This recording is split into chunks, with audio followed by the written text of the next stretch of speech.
Hi, I'm Sampath.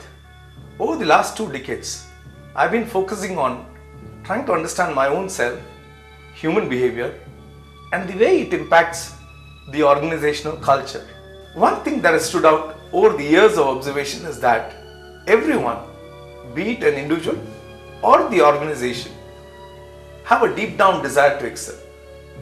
This prompted me to understand what goes into excellence or the absence of it.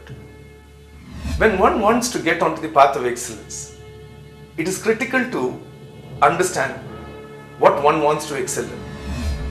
This results in a clear vision, which enables an individual to converge all his energies in a certain direction.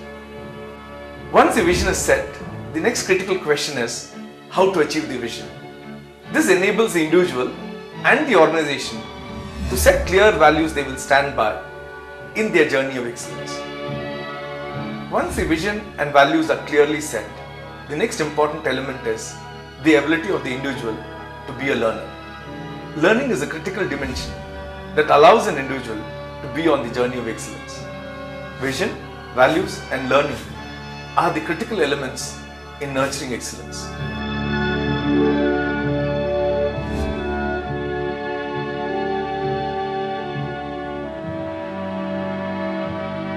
The interplay between these elements result in quality, value add, leadership, and evolution, which are the building blocks in nurturing a culture of excellence.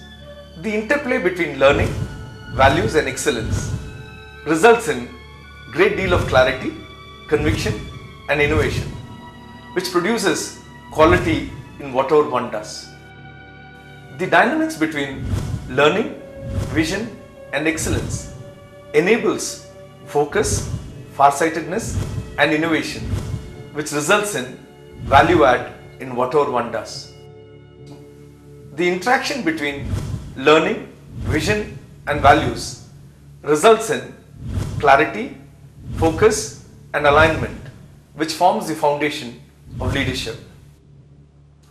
The coming together of vision, values, and excellence results in alignment, farsightedness, and conviction, which leads to the evolution of an individual and the organization.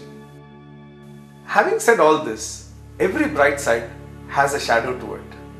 Mediocrity is the shadow to excellence. There are various elements that contribute to mediocrity.